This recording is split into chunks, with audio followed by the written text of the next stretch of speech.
Hey guys, Sullivan here in Philadelphia. Today's video is I'm sharing my fall planters. This is the first time basically this year that I have gone out specifically to put together a palette of plants.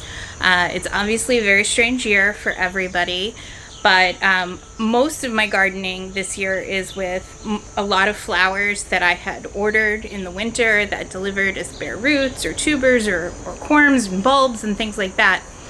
I haven't really gone out to buy a lot of plants. In the spring, nurseries were closed. It was tough to do things through mail order. This reminded me so much of when I had events and I would go to the flower market and I wouldn't have really any kind of set palette. I could just kind of go and see what looked exciting and interesting.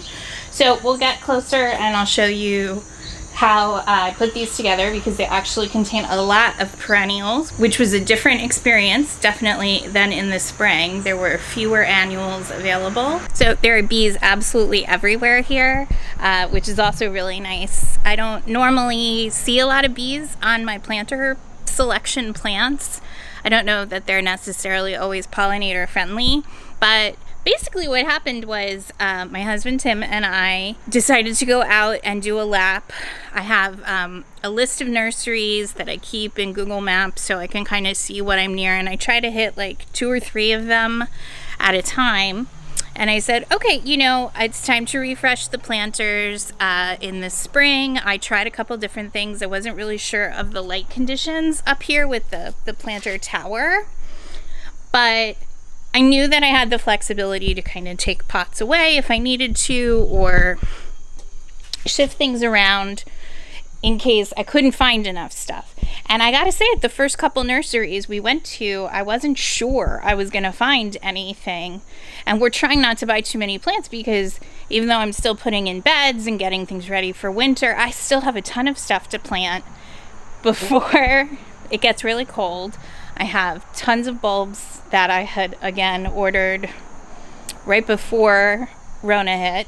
So I was trying to keep it simple with the planters and was hoping I could just find some of the kale, which Tim really liked last year, and maybe find a few annuals, and then I would redo the number of pots to kind of accommodate the plants. We got to the first nursery, and it has a good amount of annuals, but they weren't anything super inspiring. It was like a lot of orange pansies, blue pansies, lots of perennials on sale, end of season, and then tons of mums, but like the big, full, open 6-inch pot mums. I don't typically enjoy mums as just like they're like a big roundy, moundy kind of thing. It's just not my usual style.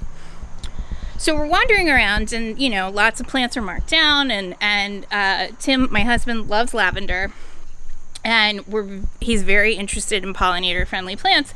So we got this I picked up this lavender poquito agastache, and Tim really wanted grasses because he feels like this year I concentrated too much on adding flowers to the garden, and we need more grassy texture, big leaf, shrub texture. I tried to explain to him that it was very hard to buy shrubs when you couldn't go out and shop, but so next year is going to be like all shrubs and trees, which I think will be really great with this bee is being so funny.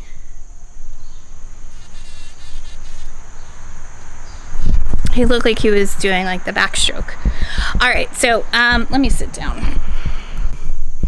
So Tim had, you know, kind of wanted to get some perennial grasses. One of the nurseries was having some of them on sale, and as we were walking around, we went to 2 places and I didn't really see what felt like a good composition. So I was like, okay, the giant kale will take up some space. Let's get 6 of those. And we got the lavender agastache. And I was like, okay. Then we were at another place and I found the Japanese anemones. And I was like, okay, this is starting to look like something. We have 2 things with like a lot of lavender in them. And then finally, our last stop of the first day, because I ended up going out a second day, I grabbed this Nemesia, which you can see perfectly connects the lavender and yellow. And I got the echinacea and some more annuals. So I got this is called Frosty Igloo. The buds actually were showing a little more lavender pink, but they're opening in this kind of mellow, creamy yellow, which is totally fine. So I ended up putting together a pretty nice, interesting palette. A lot of perennials, which I was excited about. I was really happy with how things were heading, but I also have planters in 2 other places in our garden. I have front entry planters, which I usually do in a different color combination. And then I have these big planters back by our porch. One of them gets enough sun that I can usually load it up with annuals and things like that. So the other one is mostly shady, and right now it just has like a wisteria that I'm training up over our porch. My husband Jim is in real estate. He had some work to do, so I decided to go for a drive, grab a coffee, and go drive to 3 more nurseries in a different area. And again, I was finding more perennials than I was finding annuals. I don't know if annuals are sold out because everyone is excited to be gardening this year and everyone started early on refreshing their stuff, or if because business has definitely been strange this year, there wasn't as much availability. I'm not really sure, but some of the things that I'm used to finding even at this time of year, petunias, pansies, it was just a lot of kale. Or ornamental cabbage. That was like the thing this week. And then of course, lots of fully opened mums in yellow, orange, and like that rusty red.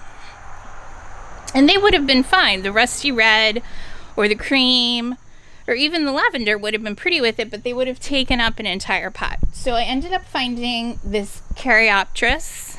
I'm probably saying that wrong, but that's the thing about plants. I was talking to my brother about this morning. My niece is 5, and we've discovered that if you just deliver the plant name with confidence, it's pretty hard for people to argue with you. So she just learned what hostas are, or maybe, but she was walking around with my brother, and she was like, "That's a hosta." I don't think it was a hosta, but he believed her because she sounded confident. So anyway, I'll put the name of this up, and then I found some really interesting eupatoriums that I hadn't seen before. So a lot of this is perennial that I can plant when we finish these up. I'm not entirely sure what I'm doing for the holiday decorating, so they might be here for a little while, but I'm just super happy to have done the palette that I did. And I think it's an interesting take on fall. And I've been posting a lot on Instagram this week of this like kind of lavender yellow combo and why I think it looks good. They have to be the right shades. I'll show you. The front planters have like a more blue based lavender, which is interesting, but it made me think of 2 things when I was working on it. It made me think of the super blue sky that I can usually see over I have a sugar maple that gets this like bright golden yellow to peach toned leaf color in the fall, and it made me think of that, and that obviously looks really good.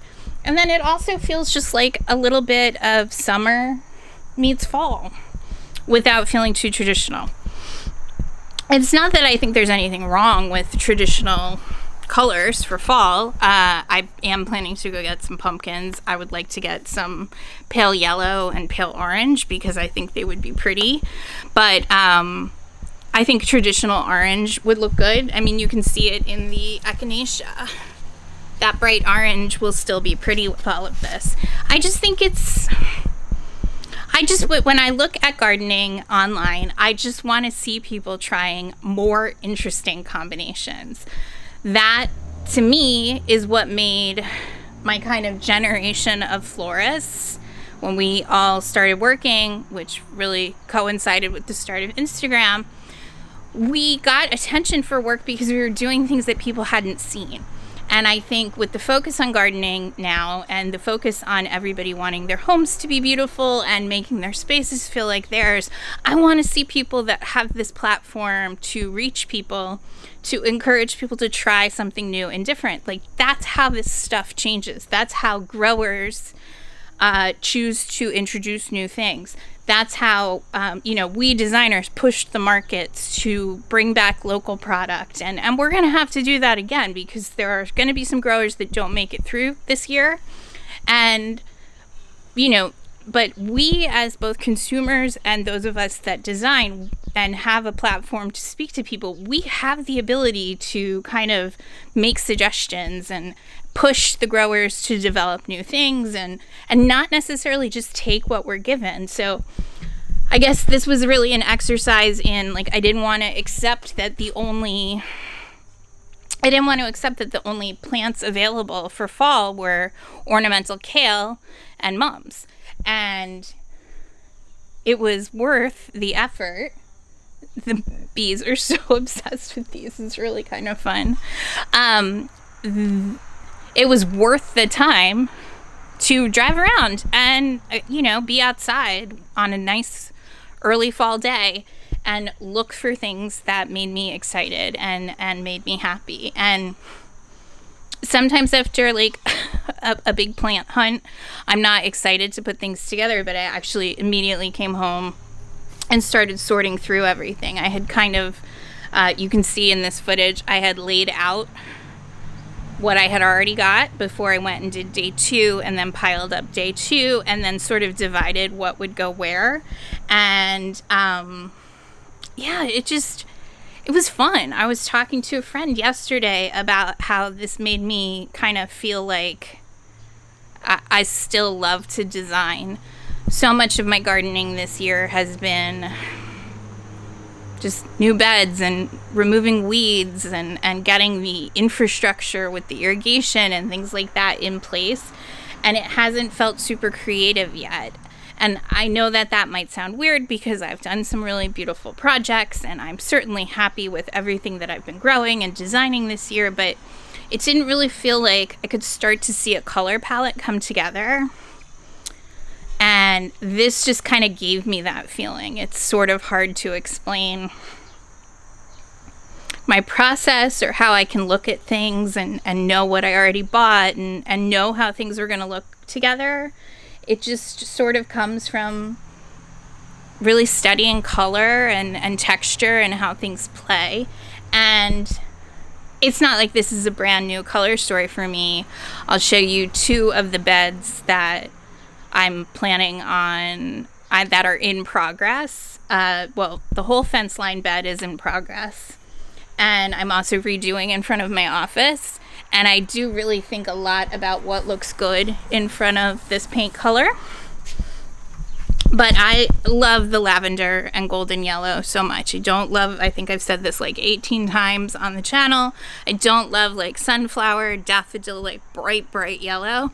I like softer, more mellow colors. And it just was really fun. I certainly feel grateful to just have the opportunity to make something pretty for just us and the mailman, since that's really only people who see this right now. Well, and now you guys. So let's pop up front and look at those, and then I'll show you, actually just kind of filled in the large planter with plants that I dug from around the yard. I've been digging things up as I'm putting in new beds and storing them and then finding new places for them. So it worked really well.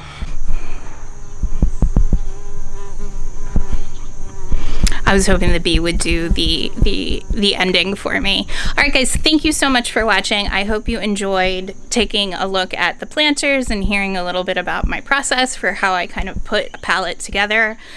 This is the first time in a while putting plants together really felt similar to how I design a wedding or an event. I have reached the milestone of 1,000 subscribers, which was really exciting. So I really appreciate you guys. Share the channel with a flower loving friend. Thank you guys again for watching.